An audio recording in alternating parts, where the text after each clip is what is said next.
transformada. E é tão importante nós abraçarmos essa realidade dos céus. Todos os dias nós somos bombardeados pelas demandas do mundo, pelas demandas da vida, por tudo aquilo que aparece diante de nós. Nós acabamos vivendo uma vida de reação e acabamos não sendo proativos naquilo que Deus quer que nós sejamos. E é por isso que é importante nós diariamente e continuamente convidarmos a presença de Deus para as nossas vidas, convidarmos a presença de Deus para a nossa casa, convidarmos a presença de Deus para o nosso ambiente de trabalho. E quanto mais nós convidamos a presença de Deus, quanto mais nós buscamos, nós decidimos caminhar com o Senhor, mais as nossas vidas são transformadas e mais nós começamos a ver as coisas com a perspectiva do céu. Diga comigo, perspectiva do céu. E quando nós começamos a ver as coisas com a perspectiva do céu, nós vemos as coisas com a verdadeira perspectiva.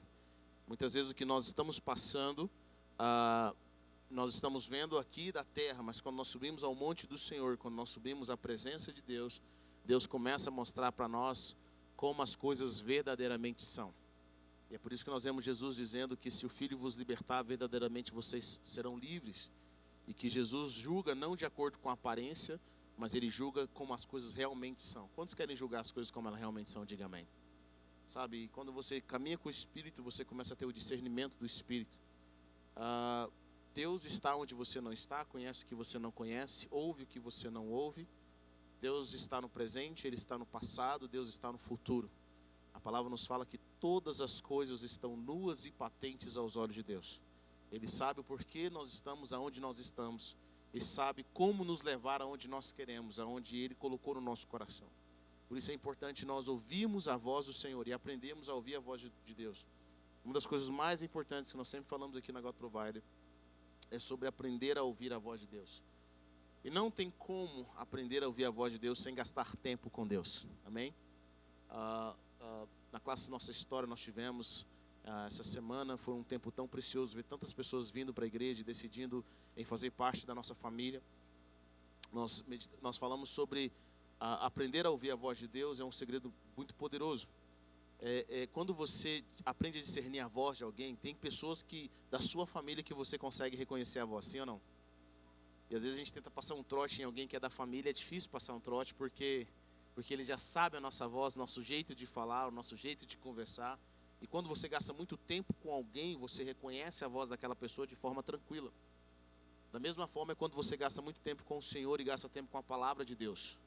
Quanto mais você ora, mais você lê a palavra, mais você começa a aprender a discernir a textura da voz de Deus. Você começa a saber exatamente como Deus fala com você.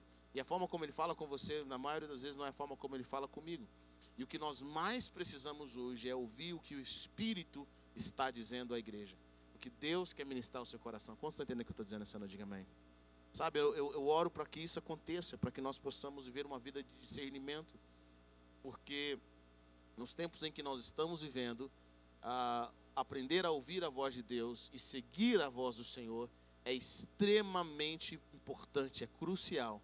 É caso de vida ou morte. Sabe, e o Senhor está falando com você. Diga a pessoa que está perto de você, Deus está falando com você. Deus está ministrando no seu coração. Sabe, Deus está falando com você. De alguma forma o Senhor está falando com você. E eu quero encorajá-los a esse ano a desenvolver, a ouvir o que Deus está falando com você. Não o que a circunstância está falando com você, mas o que Deus está falando com você. Essa é a voz mais poderosa que nós precisamos ter nas nossas vidas diariamente. Amém?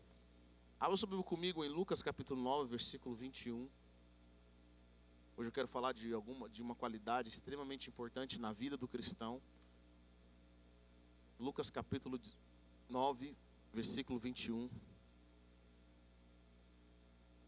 Quantos acharam? Diga amém. Lucas 9, versículo 21. Diz o seguinte: Jesus os advertiu severamente que não contasse isso a ninguém. E disse: é necessário que o Filho do Homem sofra muitas coisas e seja rejeitado pelos líderes religiosos, pelos chefes dos sacerdotes e pelos mestres da lei, seja morto e ressuscite no terceiro dia. Jesus dizia a todos: se alguém quiser acompanhar-me, negue-se a si mesmo, tome diariamente a sua cruz e siga-me. Pois quem quiser salvar a sua vida, a perderá, mas quem perder a sua vida por minha causa, este a salvará. Pois que adianta o homem ganhar o mundo inteiro e perder-se ou destruir a si mesmo? Se alguém se envergonhar de mim e das minhas palavras, o Filho do Homem se envergonhará dele quando vier em sua glória e na glória do Pai e dos seus santos anjos. Amém? Vamos orar. Pai, eu quero pedir nessa noite que o Teu Espírito venha sobre nós, que o Espírito de discernimento e revelação venha sobre os nossos corações, Pai. Eu oro para que o Senhor nos ensine princípios do reino de Deus, para que nós possamos viver a Tua realidade, para que nós possamos experimentar qual é a boa, perfeita e agradável vontade de Deus. Eu oro para que o Teu Espírito fale aos nossos corações. Eu oro para que a Tua realidade venha sobre nós, Senhor. Eu oro para que a Tua mentalidade, Senhor, a mentalidade do Teu Espírito venha sobre os nossos corações nessa hora. Eu te peço pelo poder que é no santo nome de Jesus. Ministre, Senhor, em nossas vidas. Em nome de Jesus. Amém. Amém? Hoje eu quero falar sobre uma das qualidades extremamente importantes na vida do cristão, que é a renúncia. Diga comigo, renúncia. A palavra renúncia significa recusa ou rejeição de algo que se gosta muito. Renúncia é recusa ou rejeição de algo que se gosta muito. E eu quero que você entenda que é impossível nós caminharmos com o Senhor, nós sermos um seguidor de Cristo, sem negar a nós mesmos, sem viver uma vida de renúncia. Nós não experimentaremos o que Deus tem para nós, a boa, perfeita e agradável vontade de Deus, sem aprendermos a negar a nós mesmos, tomarmos diariamente a nossa cruz e seguir a Jesus. O segredo de uma vida cristã vitoriosa é viver uma vida de renúncia, de não satisfazer as suas vontades, mas de colocar Jesus no centro, Jesus como alguém e os princípios do reino como maior do que os seus desejos. Eu sei que talvez essa é uma palavra que nós não gostamos de ouvir. Nós gostamos de ouvir a palavra, Deus vai te dar a vitória, hoje é o seu dia de vitória, vai com fé, Deus está contigo, você é vencedor, você é campeão, e isso, só que eu tenho observado algo, palavras como essas apenas não têm mudado vida. Nós vivemos numa época em que muito se fala de vitória, mas eu tenho observado um tempo onde eu vejo mais cristãos derrotados. Por quê? Porque não é só encorajamento que muda a nossa vida, mas são os princípios do reino que mudam a nossa vida. São as qualidades do reino. E uma vida de renúncia é extremamente importante para que nós possamos viver a realidade dos céus. Se nós formos guiados por apenas aquilo que nós queremos, mais do que aquilo que Deus está nos dizendo, nós viveremos uma vida de derrota. A renúncia é extremamente importante. E sabe o que eu tenho observado? Muitas famílias têm sido destruídas, muitos relacionamentos entre pais e filhos, muitos cristãos têm sido destruídos porque eles se recusam a renunciar às suas vontades. Nós queremos fazer do nosso jeito, na nossa hora, no nosso momento, de acordo com a nossa vontade. Mas Jesus, Ele não viveu dessa forma. Quando Jesus nos diz para nós negarmos a nós mesmos e tomar a sua cruz, e tomar a nossa cruz e segui-lo, Jesus não está pedindo algo que Ele mesmo não faria. Jesus não apenas morre na cruz, Jesus viveu uma vida de cruz. Ele viveu uma vida rendida. Todos os dias Jesus tomava a sua cruz. Todos os dias Jesus fazia o que estava no coração do Pai. É engraçado que quando Jesus encontra com a mulher samaritana, ele estava com fome, e os discípulos tinham ido buscar comida, e os discípulos chegam com a comida e Jesus não come, e os discípulos ficam perguntando se alguém trouxe comida para ele. Jesus diz algo poderoso, ele fala assim: a minha comida é fazer a vontade do Pai. Quantos podem dizer que mais do que a sua vontade, o que queima no seu coração é fazer aquilo que está no coração de Deus? Quantos podem dizer, Heber, mais do que a minha vontade, eu submeti a minha vontade, os meus desejos, o que eu acho, o que eu penso, ao senhorio de Cristo, e quero que Ele governe sobre mim.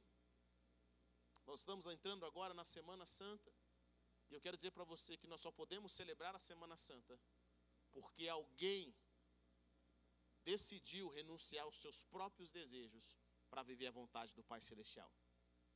Em Lucas 22, capítulo 22, versículo 39, a Bíblia nos diz que nos seus últimos momentos, Jesus foi ao monte orar. A Bíblia fala, como de costume, Jesus foi para o Monte das Oliveiras e os seus discípulos o seguiram. Chegando ao lugar, ele lhe disse: orem para que vocês não caiam em tentação. Ele se afastou deles e a uma pequena distância ajoelhou-se e começou a orar. Pai, se queres, afasta de mim este cálice. Contudo, não seja feita a minha vontade, mas a tua. Apareceu-lhe um anjo do céu que o fortalecia.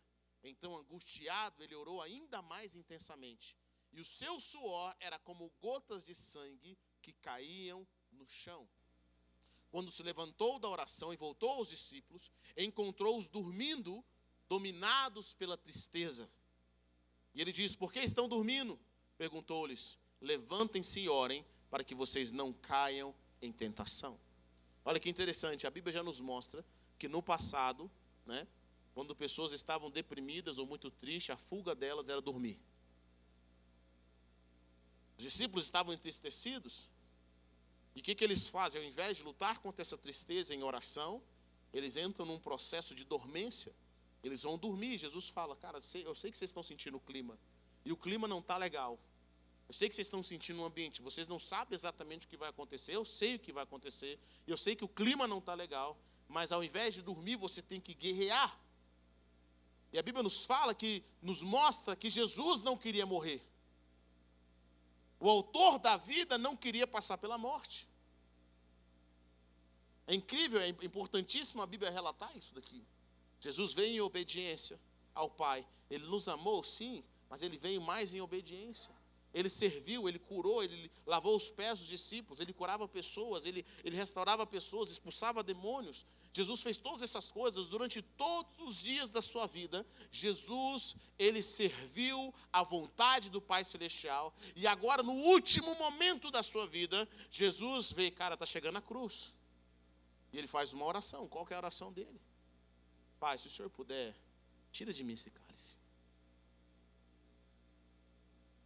Ninguém em sã consciência quer passar por luta. Ninguém em sã consciência quer morrer. Ele faz essa oração, mas ao mesmo tempo ele diz que não seja feita a minha vontade, mas a tua. Quantos podem, em momentos difíceis, pedir que Deus faça a vontade dele, sabendo que a vontade dele é contra a sua vontade?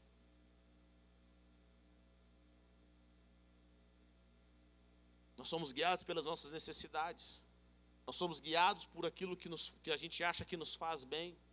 Mas eu quero dizer para você, querido, que no reino de Deus, para nós prosperarmos e para nós vivermos uma vida vitoriosa, nós precisamos aprender a viver uma vida de renúncia. Sabe por que muitos casamentos têm sido destruídos? Porque nós rejeitamos a renúncia. Nós queremos ter razão. Nós queremos estar certo em tudo. Nós não queremos renunciar a alguns gostos que nós temos, para que pessoas sejam edificadas, para que pessoas sejam curadas, para que nossos relacionamentos sejam transformados. Mas não, a gente quer que as pessoas ao nosso redor cumpram a nossa vontade, e nós queremos que Deus também cumpra a nossa vontade.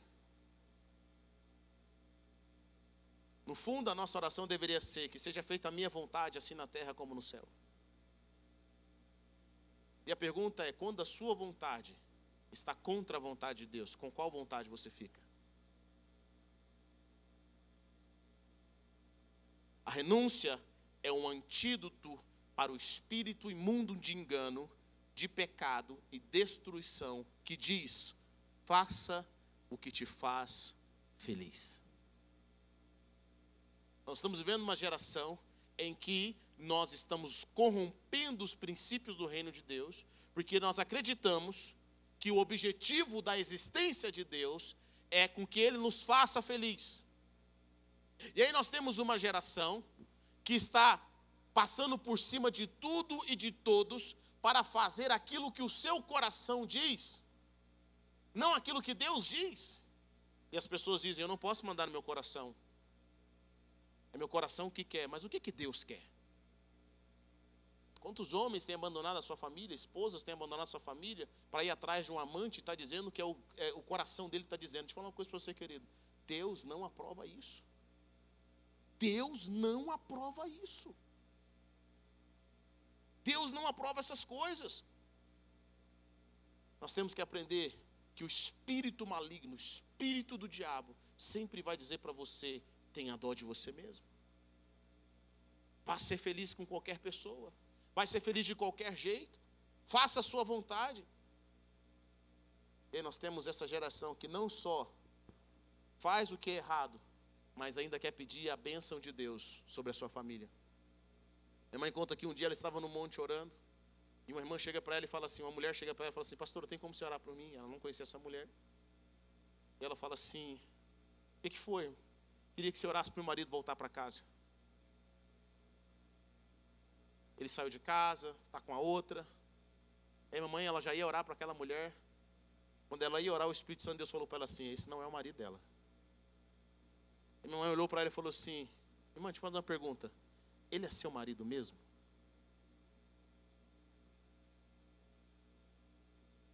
Ela falou assim, pastora, ele voltou para a mulher dele. Mas Deus já tinha prometido. Deus tinha prometido o quê, gente? Gente, falou uma coisa assim, esses dias eu tenho uma família que o cara recebeu uma palavra profética que a amante era a mulher de Deus para a vida dele.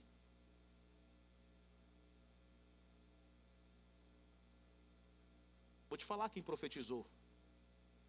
Foi o capeta. Foi o diabo que profetizou. E aí minha mãe orou e falou assim, mano, então vou fazer essa oração. Você quer que ele volta? Então a gente fala assim, Deus, firma esse homem com a esposa dele. Que ele não saia de casa nunca mais. Liberta essa irmã que está aqui agora. Deus tira o espírito de pombagira da vida dela. Que ela seja transformada. Sabe, querido, Deus não vai se corromper por causa dos nossos gostos pecaminosos. Deixa eu falar uma coisa para você que construiu a sua riqueza nas coisas erradas. Sabe o que Deus vai fazer quando você se converter? Vai arrancar tudo de você. Deus não vai abençoar aquele lixo que você construiu nas coisas erradas. Eu já vi isso acontecer, as pessoas, pastor, ora para Deus prosperar. Deus prospera mesmo, prosperou. Está dando tudo errado.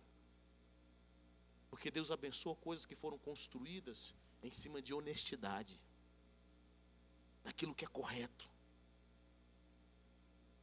A renúncia é extremamente importante para nós construirmos aquilo que está no reino de Deus. E o apóstolo Paulo fala para nós, em Efésios capítulo 4, versículo 22, quanto à antiga maneira de viver, vocês foram ensinados a despir-se do velho homem, que se corrompem por desejos enganosos. Querido, nossos desejos são enganosos. O nosso velho homem ainda está aí. Meu pai sempre diz algo para mim, eu sempre guardo isso na minha mente. Ele fala, meu filho, a sua carne nunca se converte. E que pessoa que está perto de você, a carne nunca se converte, querido. Seu velho homem está aí. Sua velha mulher está aí. Se você der bobeira, eu vi um pastor, achei algo muito interessante que ele falou. Esse pastor falou o seguinte, eu achei que o meu velho homem tinha se afogado no batismo, mas descobri que o miserável sabe nadar.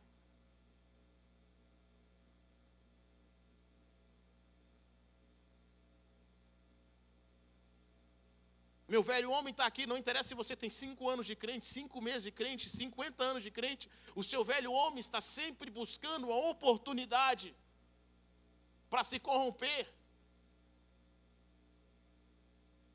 Para não viver de acordo com os princípios do reino. Agora, negar a nossa vontade é fácil? Negar a nossa vontade é motivo de alegria? Jamais. Negar a nossa vontade é árduo. Principalmente quando você começa a caminhar nos princípios do reino. Seu velho homem não quer orar. Seu velho homem não quer confessar os seus pecados.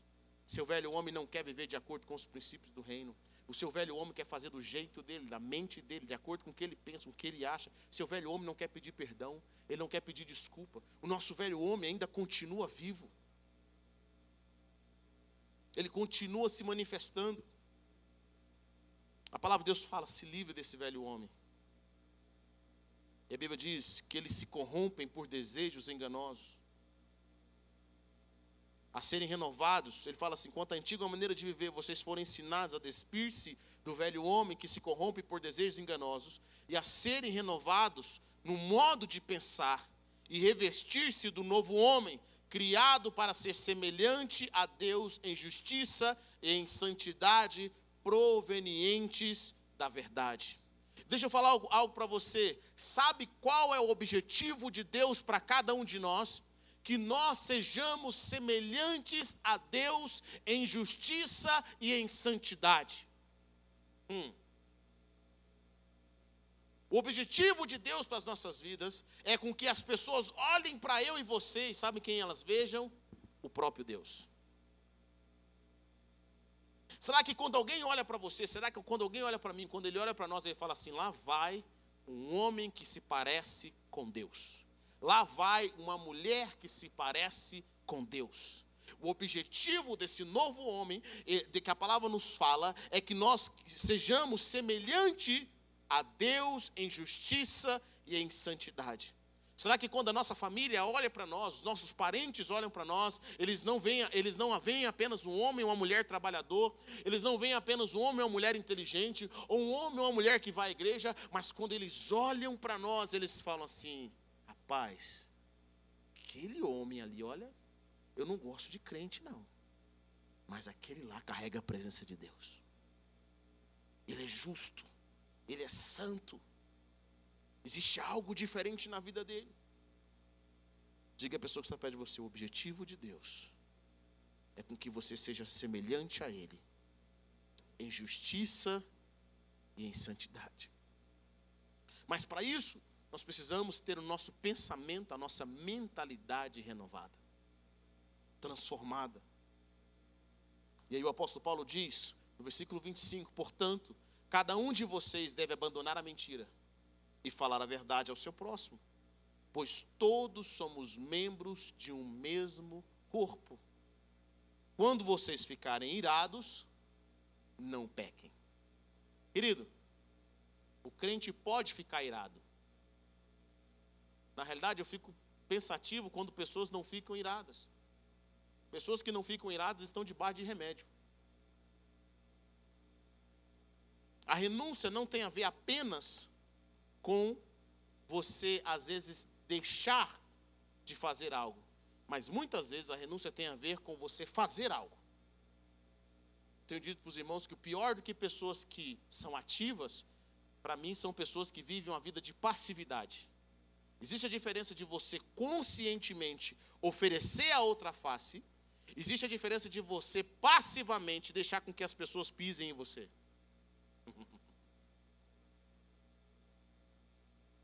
Pessoas que são passivas. A Bíblia fala que nós devemos irar. Podemos irar, sim, irem. Se você não se revoltar contra certas coisas na sua vida, você nunca vai sair do lugar. Enquanto nós não nos revoltarmos contra a enfermidade, enquanto nós não nos revoltarmos contra a situação emocional que nós estamos vivendo, se você não se revoltar contra a sua vida espiritual, estando de uma forma anestesiada, a sua vida espiritual que não cresce em Deus, enquanto nós não nos revoltarmos contra aquela situação, nós nunca vamos sair do lugar. A ira é importante para você tomar uma decisão. Vocês estão comigo ou não? Um dia eu estava no monte e achei interessante. Eu vi uma pessoa que estava com a camiseta de uma campanha de uma igreja falando, meu nome é Revolta. Eu achei estranho aquilo, eu falei, meu nome é Revolta? Que campanha é essa? Eu achei engraçado. Eu fui conversar, falei assim, como é que é esse negócio aí, meu nome é Revolta? Ela falou assim, olha, a gente está ouvindo na direção do nosso líder que enquanto nós não nos revoltarmos contra a situação no qual nós estamos vivendo, nós nunca vamos sair do lugar. Muitos de nós estamos indo para o caminho da morte sossegado. Estamos vendo a nossa família, as nossas finanças, a nossa vida espiritual morrendo e nós estamos lá, Deus vai fazer uma coisa. Nós achamos que o crente, preste atenção no que eu vou dizer, nós achamos que ser cristão é quando as coisas acontecem de ruim ao nosso redor, nós ficamos olhando para o alto com aquela cara assim, sabe? De que a gente está no mundo da lua porque a gente é superior. Querido, isso não é ser cristão nem espiritual, não. O crente, ele é gente, ele reage. Você tem que se revoltar. Eu lembro que um dia, a gente estava... Minha mãe tinha ido aos Estados Unidos com a irmã da igreja. E a gente desencontrou, tinha alugado um carro e a gente desencontrou. A gente estava no aeroporto, a gente estava no aeroporto de Orlando. E eu lembro que a gente começou a desencontrar, sabe aquela coisa maligna? E aí eu rodeando o aeroporto, o telefone não funcionava, não conseguia falar com ninguém, eu rodeando. Gente, eu fiz isso uns 40 minutos rodeando. E não conseguia encontrar ninguém, parava, mas não conseguia encontrar, e depois parava. Até um dia que eu levantei a voz e falei assim, todo espírito das trevas, eu repreendo agora em nome de Jesus, que não está deixando a gente se comunicar. Naquele momento o telefone tocou. Às vezes eu chego num lugar e vejo o diabo deitando e rolando numa casa. Eu chego num ambiente e vejo que o diabo está fazendo algo errado. E as pessoas estão lá, olhando para cima, como se nada tivesse acontecendo. E aí começa a vir uma ira santa. E aquela ira santa de Deus faz com que você mude o ambiente. Irmão, você não tem que ter medo do diabo, não. Não vou mexer nisso, não, que isso, pelo amor de Deus, vai, querido. O diabo já está deitando e rolando. Nós começamos a levantar uma ira dos céus. A ira conserta as coisas. Eu já aprendi algo. Ninguém brinca com alguém que é doido.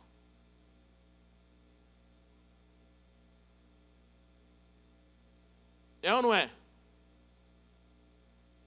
Permitido a falar a verdade. Você gosta de falar a verdade para qualquer pessoa, mas o doido que sabe que ele vai em cima de você, você fala, não, deixa, vamos com calma, deixa disso. Homem, olha. Ninguém fala a verdade. Às vezes, querido, o inimigo tem entrado em nossas vidas, em certas áreas, até o limite que a gente deixa. Meu pai sempre fala, a hora que você cansar de ser cavalo do diabo, ele vai embora. Nós temos que reagir. A palavra de Deus fala que nós devemos irar. Irem-se! Fica passivo não, querido. Passivo não é de Deus, não. Para mim, passivo é pior do que a pessoa que ira. Irem, mas não pequem. Esse é o novo homem. O novo homem se ira, mas ele guarda a boca dele para não falar extra. Ele domina as suas atitudes. Você ira, mas não peca. Você consegue irar, mas não pecar? Na realidade, eu vejo que o teste para saber se você está realmente caminhando com Deus é quando você ira e não peca. Deixa eu falar uma coisa para você. Não se desenvolve a vida de Deus se você só ama quem te ama de volta. O pessoal aqui da igreja, os meninos estão jogando futebol segunda-feira. Eu não fui lá ver o futebol ainda, mas eu quero ir lá ver.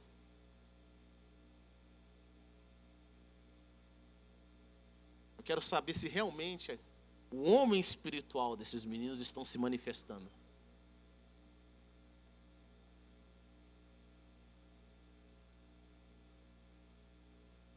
Tem pessoas que quando jogam se transformam, é ou não? Alguém conhece alguém assim? Casamentos acabam. Quero saber quando alguém te dá um carrinho e você fica nervoso, o que você fala? Deus te abençoe, irmão. Glória a Deus pela sua vida.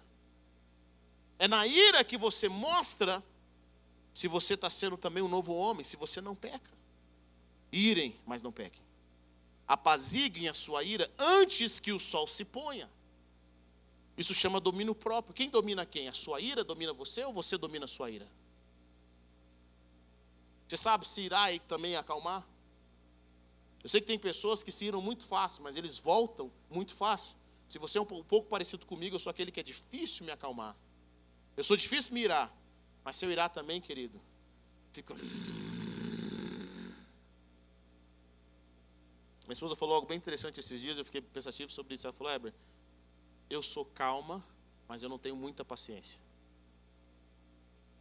Ela falou, mas você tem muita paciência, mas é nervoso.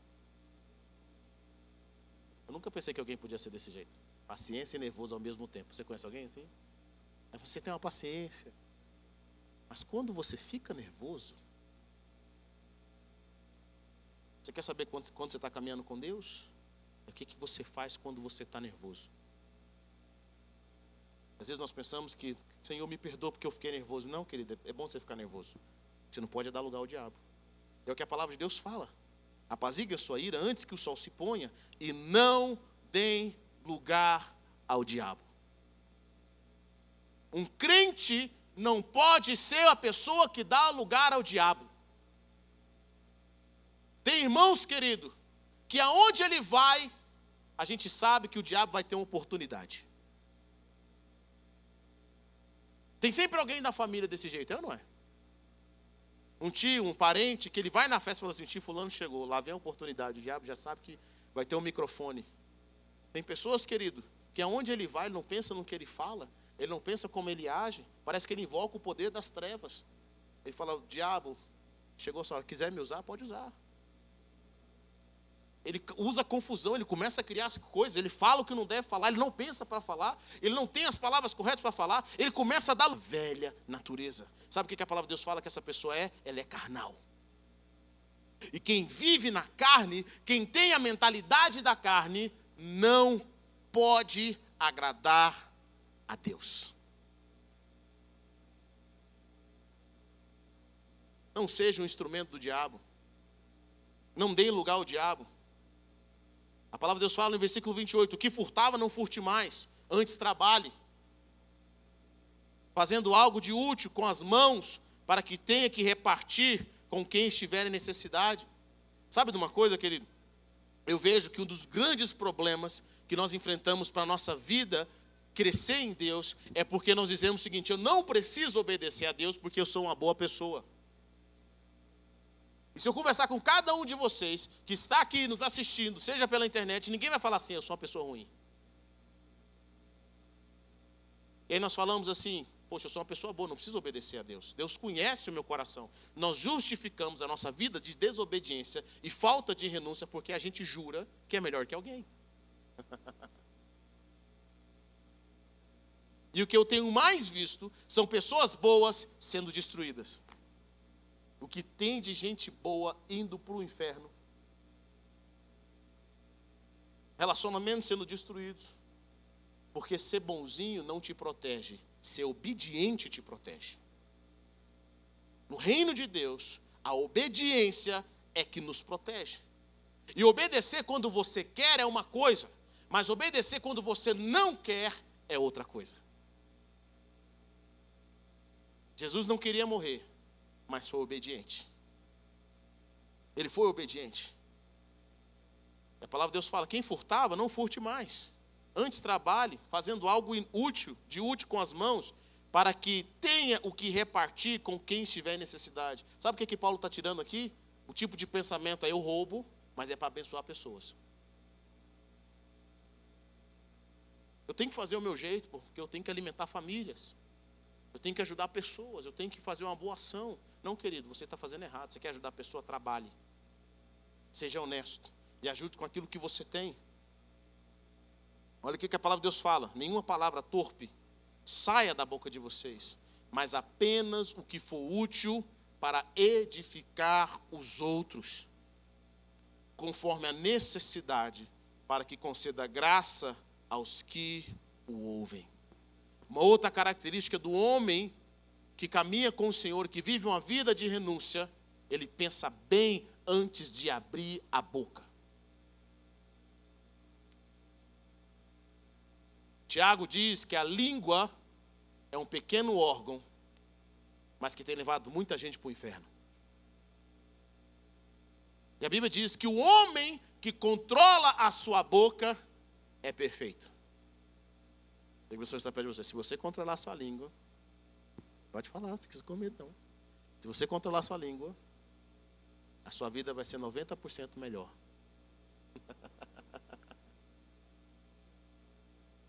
A Bíblia diz que nós somos perfeitos. A Bíblia diz assim como o cavalo é controlado pela boca, se nós controlarmos a nossa língua, a coisa vai melhorar. As coisas vão melhorar. Não saia da sua boca nenhuma palavra torpe, mas apenas que for útil para edificar, querido. Muitas vezes você não tem uma palavra para falar, então não fale.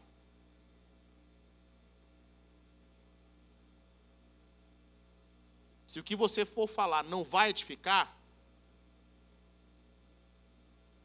é tão difícil no começo, mas depois é tão bom. Você vai falar assim: graças a Deus que eu não falei nada. Olha. E se você não tiver no clima para falar uma coisa boa, nem vai lá ver. Se você sentir, cara, se eu for lá, eu me conheço. Então não vai. Fica em casa. Deixa Deus acalmar a sua vida, acalmar a sua mente. A maioria dos nossos problemas está conectados porque nós não temos nada útil para trazer para a vida das pessoas, conforme a necessidade, para que conceda graça aos que ouvem. E a Bíblia diz: não entristeçam o Espírito Santo, com o qual vocês foram selados para o dia da redenção. Livrem-se de toda amargura, indignação e ira, gritaria e calúnia, bem como de toda maldade. Ele tem pessoas que eles precisam ser livres da amargura. Eles precisam ser livres de uma indignação que não faz sentido. Eles precisam ser livres da ira, livre da gritaria, livre da calúnia e livre de toda a maldade. O que é a maldade, querido? É quando você olha sempre as pessoas pelo lado negativo. Um dia eu estava com uma pessoa, ele estava ouvindo uma irmã da igreja conversando com o enteado. Essa pessoa chegou e falou para mim assim: Heber, do jeito que ela conversa com o enteado, eu acho que ela tem um caso com ele. Eu falei: meu irmão, você é nojento. Você é maldoso. Tem pessoas que vê coisa errada em tudo. Vive vivendo maldade. Só tem um problema. Quando eu converso com pessoas que vivem vendo maldade nos outros, é porque no fundo ele quer esconder o tanto de lixo que ele tem. Vou falar uma coisa para você que fala mal dos outros. No fundo você tem um tanto de lixo aí. Você gosta de falar mal dos outros porque você é podre.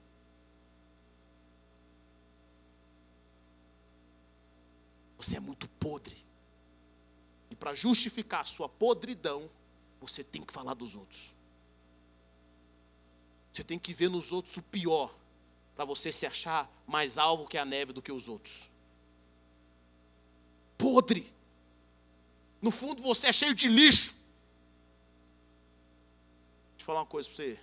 Porque quem está cheio de Deus, não tem tempo de falar mal dos outros. Quem está cheio de Deus, vê bondade aonde os outros veem maldade. O homem nascido de novo, que vive uma vida de renúncia, é um homem que não fica vendo a maldade. Ele não olha as pessoas com os olhos de maldade, mas ele olha as pessoas com os olhos de Cristo.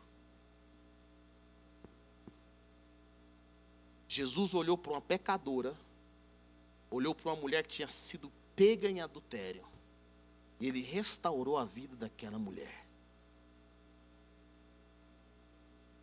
Querido, se Jesus fez isso, eu e você não temos o direito. A palavra de Deus fala que quem fala mal dos outros, julga, é juiz. E a Bíblia diz: se livre de todo tipo de maldade. Sejam bondosos e compassivos uns para com os outros. perdoando-se mutuamente, assim como Deus os perdoou em Cristo Jesus. Portanto, sejam imitadores de Deus como filhos amados e vivam em amor, como também Cristo nos amou e se entregou por nós como oferta e sacrifício de aroma agradável a Deus. Querido, nós somos chamados para ser imitadores de Cristo, filhos amados. Devemos amar e perdoar as pessoas. Devemos gastar o nosso tempo orando por elas, pedindo que Deus visite-as, para que Deus guarde o coração delas. Ao invés de nós gastarmos a nossa energia falando mal delas, nós devemos gastar a nossa energia simplesmente orando. Deixa eu falar uma coisa para vocês, irmãs e irmãos. Ao invés de gastar seu tempo falando mal do seu cônjuge, gaste seu tempo orando por ele. Se você está vendo algo que ele não está vendo, ele está cego por causa do pecado, está cego por causa da ignorância, gaste seu tempo orando por ele. Senhor, visite meu irmão. Abra os olhos dele, Senhor. Tem misericórdia desse meu irmão, tem misericórdia da minha irmã. Gaste o seu tempo. No reino de Deus, a renúncia, no primeiro momento, não gera alegria, tal como a correção e a repreensão, mas ela produz um fruto. Deus também gera tristeza na gente. Sabia disso? Deus gera tristeza na gente, mas essa tristeza produz uma mudança de vida e alegria. Com o passar dos anos, você aprende que é um privilégio ser entristecido por Deus. 2 Coríntios 7,10, o apóstolo Paulo fala: tristeza segundo Deus não produz remorso, mas sim um arrependimento que leva à salvação. E a tristeza segundo o mundo produz morte. Quando Deus nos entristece, Ele sempre entristece a gente para arrancar de nós aquilo que está nos levando para a morte. Parece muito complicado o que eu estou dizendo, mas na realidade é muito simples. Eu tenho 2 filhas pequenas hoje. Eu não posso fazer todas as vontades delas. E às vezes quando elas fazem coisas que são dignas de reprovação, eu tenho que corrigi-las. Sabe por que eu as corrijo? Porque eu as amo. Eu tenho que corrigi-las. E olha, eu não conheço um pai que tem prazer em corrigir filho. Um pai que ama de verdade, uma pessoa normal. Um pai e uma mãe. Mas você precisa corrigir o seu filho porque você ama. Você precisa corrigir o coração dela, a mente dela. Você tem que ensinar o seu filho que ele não pode fazer do jeito que ele quer sem ter as consequências. Ele vai ter uma consequência com aquilo que ele está fazendo. É uma tristeza. Ela gera tristeza na vida dela. Mas aquela tristeza vai mudar o rumo para onde ela está seguindo. Deus vai entristecer as nossas vidas para que nós possamos mudar e tirar certos pecados da nossa vida. Deixa eu falar algo para você. Eu fico sempre imaginando sobre isso, porque a gente tem medo das circunstâncias que nós vamos passar. Jesus chega para Pedro e fala: Pedro, Jesus chega para os discípulos e fala: todos vocês vão me negar, vocês vão fugir. E Pedro fala: todos vão te negar? Eu não vou te negar. E Jesus fala: antes que o galo cante, você me nega 3 vezes. E Jesus fala para Pedro: Pedro, o diabo me pediu a sua vida, mas eu intercedi por você. Quando você se converter, vai fortalecer seus irmãos. E Pedro relutou com Jesus, disse que não ia negar, que ele era demais, que ele era sensacional. E eu acho incrível isso. Jesus nem fica discutindo com Pedro se ele era ou se ele não era. Jesus ora para Pedro, preste atenção. Não para que Pedro não o negasse, porque Pedro precisava passar por esse processo, mas para que o diabo não aproveitasse o resultado do processo. Está comigo ou não? Eu fico pensando, Jesus não podia ter orado para que Pedro não o negasse?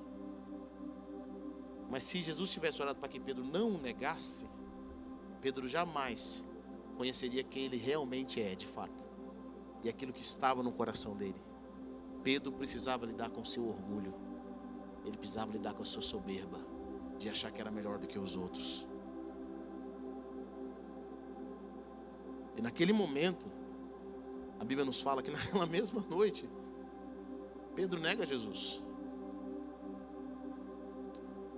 E na terceira vez que ele nega e o galo canta, a Bíblia diz que ele chora amargamente. Mas aquele choro amargo não levou Pedro a uma vida de destruição, mas levou Pedro a uma vida de transformação. Está comigo ou não? Pedro se arrependeu, Judas teve remorso. São duas coisas completamente diferentes. Quando você caminha com o Senhor e você passa pela tristeza, sabe, querido?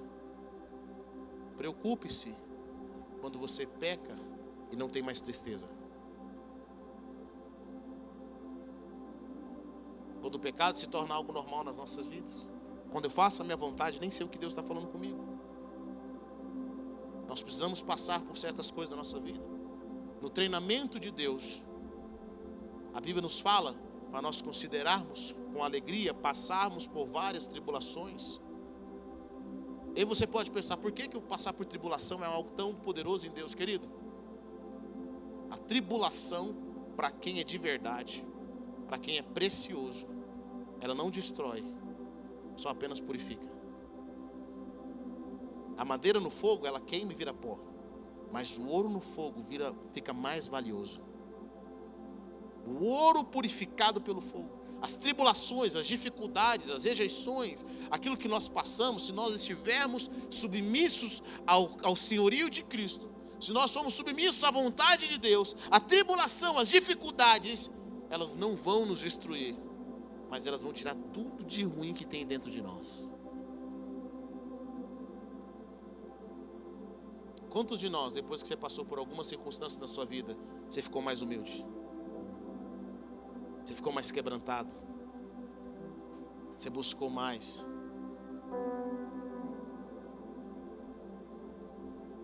Sabe? Todos nós queremos a ressurreição de Cristo. Mas quem é que quer morrer na cruz?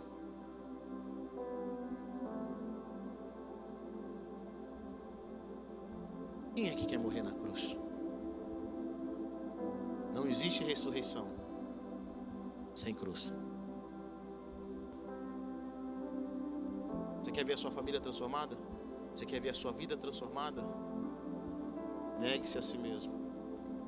Tome a sua cruz e siga Jesus. Nós cristãos não vivemos para satisfazer as nossas vontades. Nós temos um dono. Nós temos um pastor.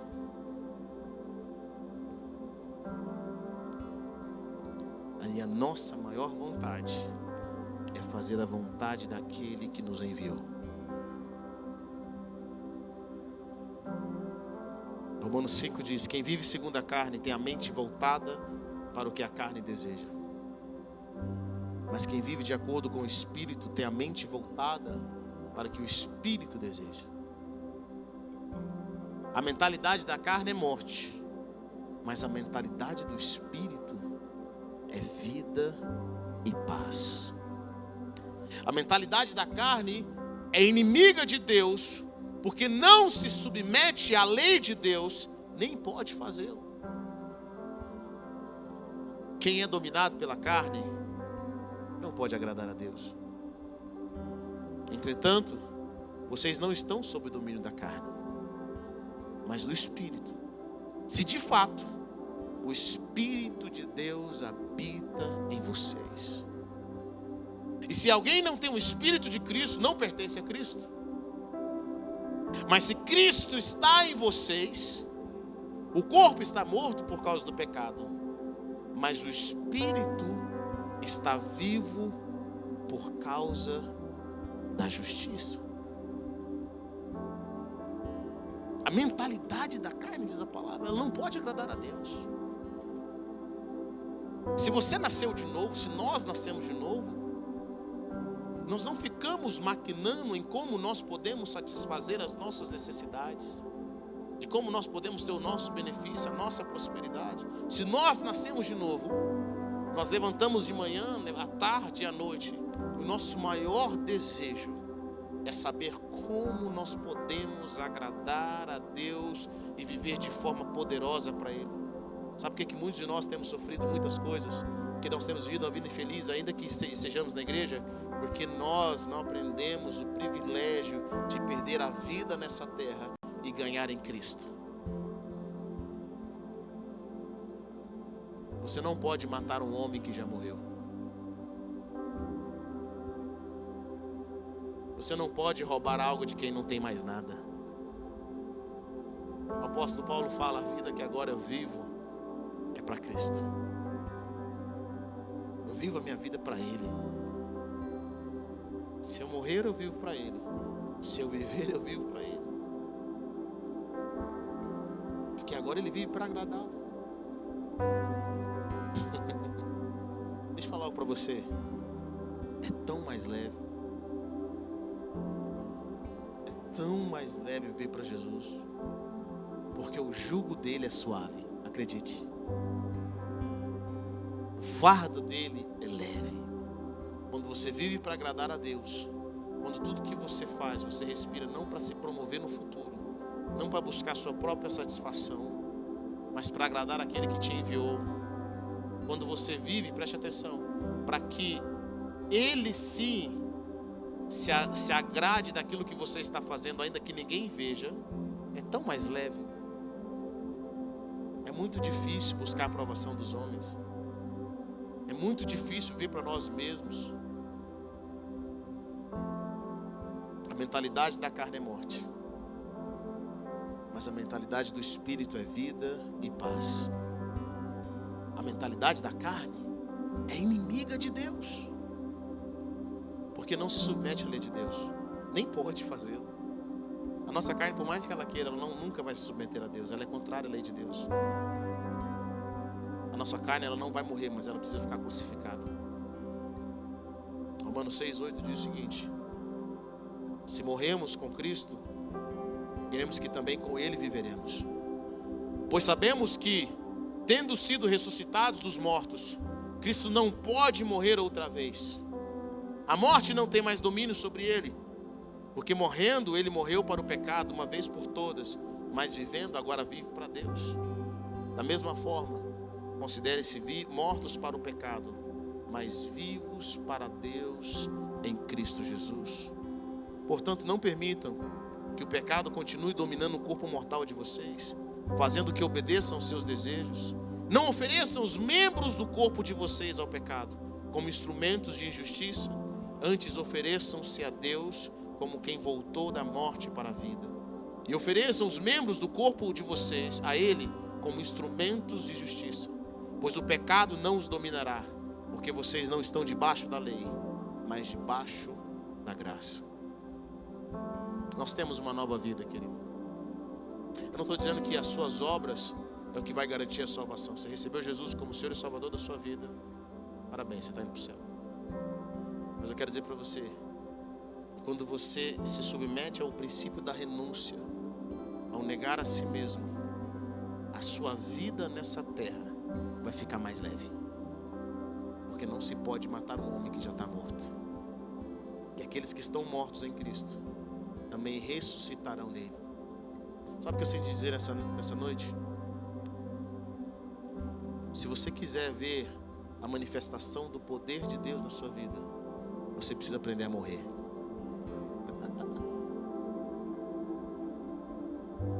Você precisa aprender a morrer.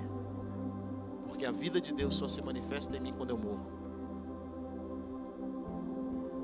Sabe por que muitos de vocês não conseguem orar? Porque não morreram. Muitos de vocês não conseguem se entregar a Deus porque não morreram. Porque não desistiram das coisas desse mundo, das coisas que ficam prendendo a sua vida. E aquilo está no seu coração mais do que a vontade de Deus, mais do que o Espírito Santo. Eu sinto que hoje Deus está nos chamando. Deus está nos chamando a viver para Ele. Jesus fala que onde tiver o seu tesouro, aí estará o seu coração. Qual é o seu tesouro? Qual é o seu tesouro? Hebe, como é que eu sei onde está meu tesouro? É tudo aquilo que você quer proteger mais do que Deus. É tudo aquilo que te entristece mais do que Deus.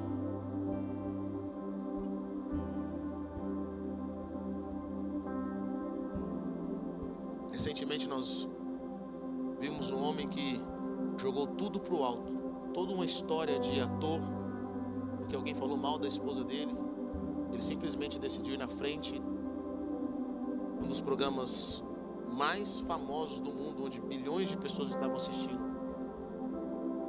Ele se ofendeu com a piada e foi dar um tapa no rosto de um apresentador. Esse homem, por causa da falta de controle, jogou tudo que ele construiu durante anos no lixo. As pessoas nunca mais vão olhar para ele como olhavam antes. E não é porque alguém falou dele, é porque alguém falou do ídolo dele. Esse homem não ama aquela mulher, ele tem uma idolatria por ela. Ele tem uma idolatria, aquilo não é amor. Deixa eu falar uma coisa para você. O diabo sabe quem são os nossos ídolos. Ele sabe onde está o nosso tesouro. E só tem um lugar que o diabo não pode mexer no nosso tesouro. É quando o nosso tesouro está nos céus. Quando o nosso tesouro está nele.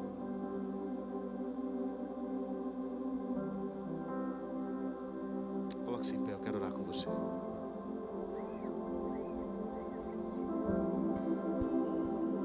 Talvez o seu tesouro seja a tua inteligência.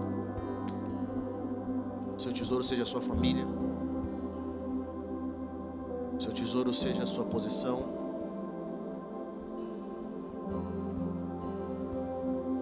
Seus sentimentos, o seu prazer. Mas eu quero convidar você nessa noite a lançar os seus tesouros aos pés de Jesus. Talvez seu tesouro seja o seu casamento.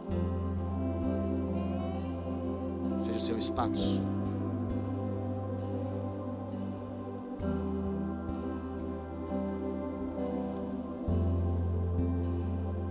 Minha palavra para você hoje é para que você tenha vida.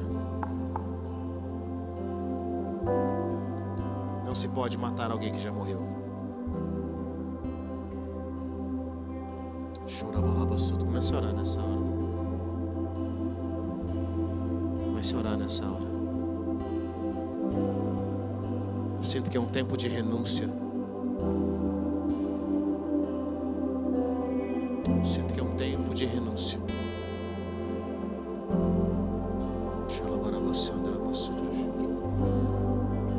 Hoje nós entregamos no altar do Senhor quem nós somos, os nossos medos, as nossas vitórias, as nossas alegrias, o nosso passado e o nosso futuro.